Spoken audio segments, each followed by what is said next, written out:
Chris Brophy, musically obsessed. Chris Brophy, musically obsessed with vinyl CDs and cassettes. Chris Brophy, musically obsessed.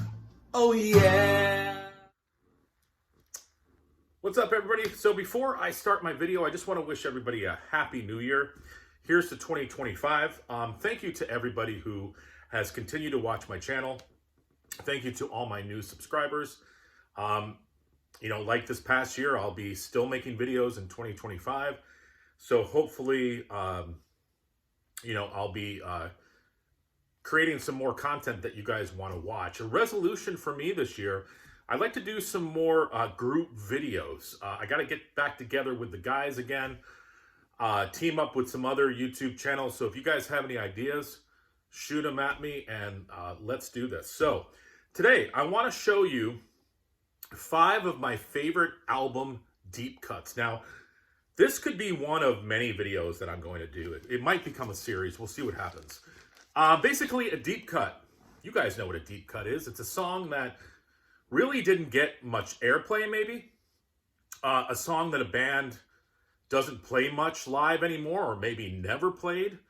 An album or a song that might be just buried in the album somewhere, and a lot of times, maybe if you were listening to it on CD or whatever format, maybe you've listened to like the first side of the album and never got to the second side that often. I know for music lovers, that doesn't really happen that often, but basically a deep cut, a really, really good song that we don't hear much about. So I've got 5 for you. So let's start off first with a song off of this masterpiece by Iron Maiden. And I'm talking about the song, The Duelist. And it's written by Steve Harris. Back when Maiden could do no wrong in many people's eyes. The thing that makes this song for me is the double guitar work of Dave Murray and Adrian Smith. They are just ripping it on guitar. Such a great, great song. Definitely a deep cut for me. Iron Maiden has a lot of deep cuts. Off of my favorite Motley Crue album, I'm going with the song Starry Eyes. I've always loved this song. Great vocals by Vince Neil. Written by Nikki Sixx. And you listen to a lot of these songs and you realize how good of a songwriter Nikki Sixx was for this style of music. It's just got that glam rock vibe that I love. Sort of teetering on punk a little bit. But great song, Starry Eyes. All right, deep cut number 3 off of my favorite Kiss record, Love Gun. And I'm going with the Gene Simmons song, Almost Human. It's got this intro, this like slinky little guitar intro, and then it, bursts into Gene Simmons' bass groove. And it is a groove. This song has a groove to it. The lyrics are perfect. His delivery just totally fits the persona of being a demon. I think Gene Simmons is an underrated bass player. Listen to some of his bass lines, especially on that song. So good. The next song, a deep cut off of one of the biggest selling albums of all time. And I'm talking about the Black Album. Yeah, kids, there were other songs in here besides Enter Sandman, Sad But True, The Unforgiven, Wherever I May Roam, and Nothing Else Matters. Those are great songs, but there's a song on here called The God That Failed. And I have always loved this song. It's buried on side 4 of the album. And I'm telling you right now, side 4 is a great side.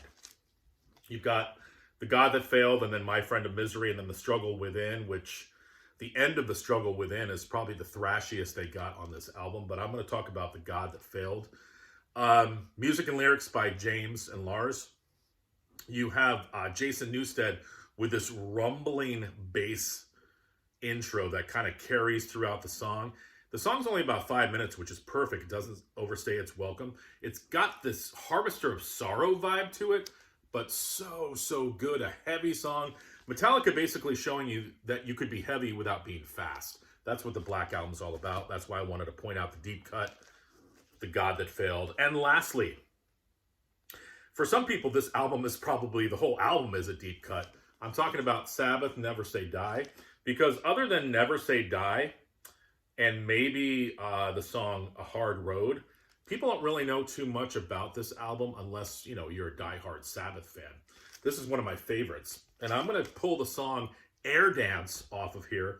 Has always been one of my favorite songs. The subject matter, totally different for Black Sabbath, about this dancer who, for whatever reason, she's unable to dance anymore. So she's only dancing in her dreams and in her mind. Keyboards, jazzy, like sort of instrumentals throughout the song. Don Airey plays keyboards on this song, but it's also got a very, very heavy guitar riff that comes in and out by Mr. Tony Iommi. So Air Dance, definitely a deep cut. What are some of your deep cuts? And if you like this video, let me know, because I'll make more. So again, Happy New Year to everybody. Bye.